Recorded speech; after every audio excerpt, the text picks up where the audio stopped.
Okay, so here again with another video. I had somebody that messaged me yesterday asking me about something that just so happened to have come up in a conversation that I had with one of my clients last week and somebody on Facebook. And then one of my clients told me that somebody else had asked them. So blah, blah, blah, whatever.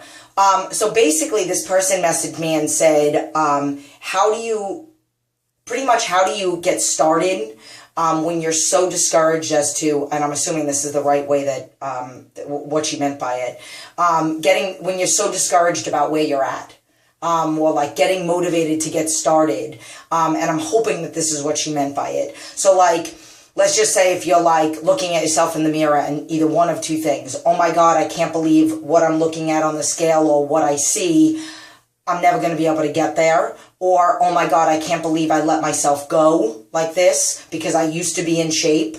I'm assuming again that that's what she meant, but I know that a lot of people have that. Like, let's just say if right now you're like, okay, I have this fitness goal and this is what I want to do and this is what I want to get to. And then you get on the scale and you're like, oh my God, my journey is so far away.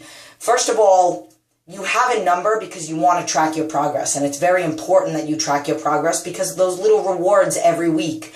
And rewards, I mean, not rewards like cheats, I mean rewards like seeing that number go down. And it should go down, especially if you have an aggressive goal. So, first things first, do not think of how far you have to go. So I'm going to give you an example of my client that joined and lost over 100 pounds with me. When she joined my program, her goal wasn't 100 pounds. Her goal was to just, oh my God, I got to lose weight. That was first and foremost. Then it was, oh my God, I almost am at 20 pounds. Then it was, oh my God, I could probably lose 50 pounds. Then it was under a certain number. Then it was a number she hasn't seen in a while. Then it was 80 pounds. Then it was 100 right around the corner. So that's first things first. That's number one. Number two, you look at that scale and that is exactly what it is. It's your start. It's not your finish. You're not done. So the first thing that you have to do is don't obsess about that number because that's just the beginning. Like when I tell clients, all clients I take a picture of that come into my studio, and all coaching clients, they have to text me a picture of themselves. And I tell them, it doesn't matter what you look like, what you feel like, what the number is now. It's the beginning to the rest of your life. It's the beginning of the fitness journey. So whether you're, oh my God, I can't believe I'm here when I used to be here. Let's just say you put on 30 pounds. Oh my God, I can't believe I put on 30 pounds. Stop obsessing about that 30 pounds that you put on. You're capable of losing 30 pounds if you were once at that size. You're capable of being there if you were once that size. If you've never been where you want to be physically, let's just say you've always been overweight, unhealthy, whatever. What you have to focus on is somebody else's success story. So find somebody that you know, somebody that's a realistic, somebody that did it the way that you want to do it. Without surgery, without pills, without, fast fixes, without, going to like a camp. That's somebody that did it in life. And if they can do it, then you can too. But you can only do it if you have the fire that it took for them to have. Like somebody made a comment on my picture of me and my son that I posted on Facebook, the one that's all over the internet. Somebody messaged me yesterday and was like, hey Jen, I found your picture on this motivational thing and everybody's talking smack. I'm going to send you the link. And I said, no, please don't. The picture's gotten around everywhere and I don't want to see it. It doesn't matter. There's nothing I can do about it. Like people take pictures from everywhere. I can't get it off of everything. I don't want to see it. When people tag me in it because they want to give me credit, I love them. But I like the comment real quick. I scroll all the way down because I don't want to see everybody else's. I like that they gave me credit and then I bounce. But somebody commented yesterday and they said, oh my God, like I want your abs or whatever. And then I said, if you want it bad enough, you can have it. And then they made a comment about how, I forgot what that comment was, but basically I didn't want to say this to them because I didn't want it to come across as being rude because everything comes across worse when it's written out than if it's in video. But my comment would have been, then maybe you don't want it that bad. Like if you wanted to have abs like me, as bad as you want to breathe, then you'll find a way to have it. If you don't, then you'll find a million reasons why. You don't want it bad enough if you You can have it if you want it bad enough. That's the point. Getting back to that person's, the scale, it doesn't matter what it says. What matters is what it's gonna say. You have to focus on how you're moving forward. Like, just like the law of attraction and The Secret, where they say you think about what you want, not like in a negative version of it. So if you need money, you don't think I got to get out of debt. You think I need to attract money, because you're attracting more debt if you're thinking the word debt. So when you're looking at the scale, don't think I don't want to be there anymore. Think I want to be there. It's all in the way that you think about it. So that was something that somebody had asked me about. And again, it doesn't matter what it says right now. What matters is that you look yourself in the mirror, you do your positive affirmations every day, and you do something every day to get yourself closer and closer to your goal that is attainable. Okay? I mean, obviously, you don't want to have unrealistic goals of losing 50 pounds in 2 months, or losing, 100 pounds in 5 months, or, just, being 100 pounds. You don't want to weigh that. Nobody should weigh that. But whatever. So that's one of the topics that somebody brought up. And then somebody else asked me a long time ago about belly, like a skin on their belly. And I'm going to be honest with you, I've said this in my videos. If you've lost an aggressive amount of weight and you did it with just cardio, there's nothing that I can do for you. Because you are going to have loose skin. If you did it the right way, like a couple of my clients that have lost over 100 pounds, you're going to have minimal to no loose skin, because you did it with heavy weights. So the elasticity of your skin gets tighter. You have more lean muscle tissue as opposed to just dropping body fat. Your metabolism's fat. Like, there's so many different factors that come into loose skin and elasticity. Even sodium. You might have lost a lot of weight, but maybe you're still having too much sodium, and you're going to have all that extra loose skin and extra water.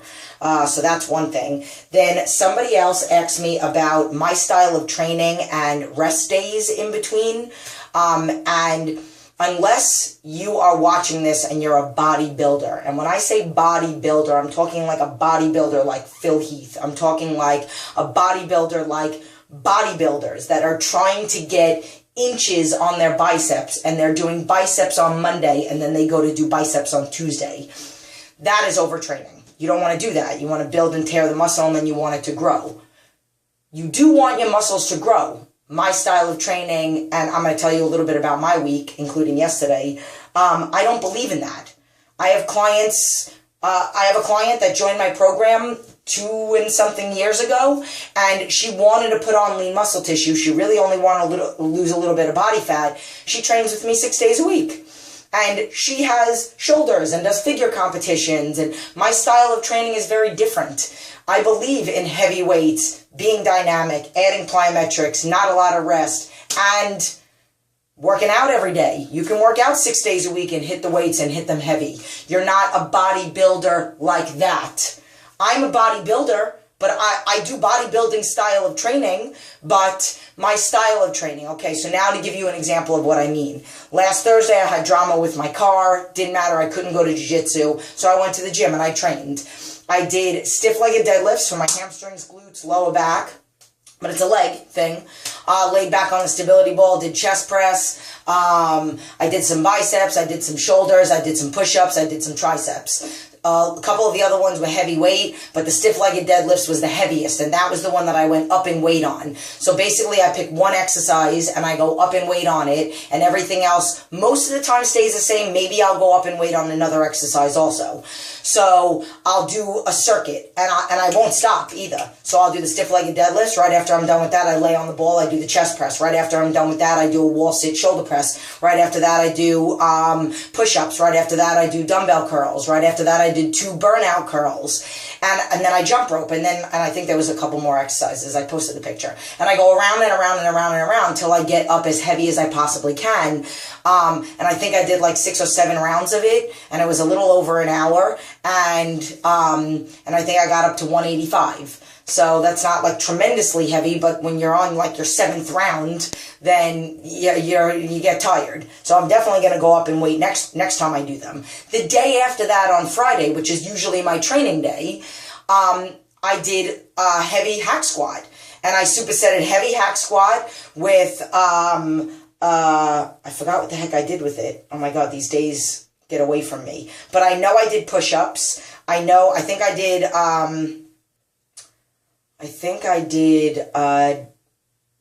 like a clean and press with a dumbbell, and I went up in weight on that one, and I went up in weight on the hack squat, and on the hack squat, I had 245s and a 25 on each side, of the hack squat, so that was like 225, 285, and then plus the machine, so whatever. So that was what I did on the hack squat, and then, and I went around, but that was a leg thing. Like, I just did stiff legged deadlifts the day before, and then I'm doing now heavy hack squats. Then on Saturday and Sunday I did cardio, and then yesterday my son was sick, so I had to stay in the area instead of driving 25 minutes to go to jiu-jitsu, so I didn't go again yesterday. And I did lat pull down was my exercise of the day, and I got up to 245s and a 25 on each side of the bilateral lat pull down machine. I went up in weight on that. I supersetted that with barbell clean and press, supersetted that with dumbbell chest press again, then clean and press with 45s, and then I did a clean and then push presses. Then I balanced my feet on the bench and my hands balancing on the 45s, and I did push-ups, and then 2 burnout, and I went around that for about 50 minutes, and then I finished up with a circuit of arms. So I did tricep extension on the cable, supersetted with knuckle push-ups, then I moved the cable down, bicep curls, supersetted with tube again, and then overhead pike, feet are on the stability ball and hands are on the ground, shoulder press, and then jump rope. And I went around that circuit 4 times, I think. So that's what my style of training is like. Like, I went super heavy in weight on everything, as you heard about the pull down. I did 120 pounds, I think, on the tricep extension cable, and I did 90 pounds on the easy bar cable curls. You know, that's what my style of training is, to answer that person. But now getting back to, oh, and you want to know what? Somebody else made a comment about something and I never said anything about it. And it's perfect to the person's question that I asked earlier about focusing on your little mini victories. And that was Trish. And basically, it is very important that you focus on those things. Focus on the fact that it helps with depression. These are some of the little things that she made comments about. It helps with illness. Hello, I have a Crohn's disease, colitis, a hypothyroid, fasciitis in my feet, problems with my hips, whatever. It helps with depression. Hello, I was in the psych ward suffering from depression and bulimia. If you do your coping skills, and literally, if you take care of your coping skills to help you get healthy and you set yourself up for success, it's a vicious circle, and you'll get healthier and you'll feel less symptomatic to all the things that you struggle with. It helps your workouts, duh. It helps with heartache. You know, like you're going to be hurt by things in life, but again, like everything can feel not as bad or can feel better when you're healthier.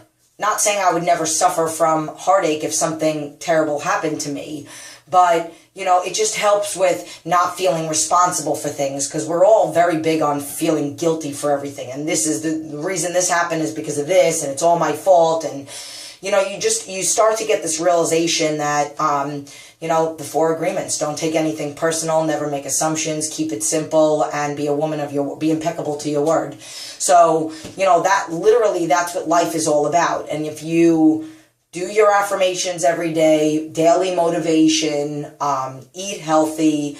You know, yesterday I was in the gym and I was working out and I overheard somebody say again, when in between songs, that she must be on steroids. And I'm like, and I looked at them, I smiled, like, I heard you, but no, I'm not. And it's what people don't realize is that your body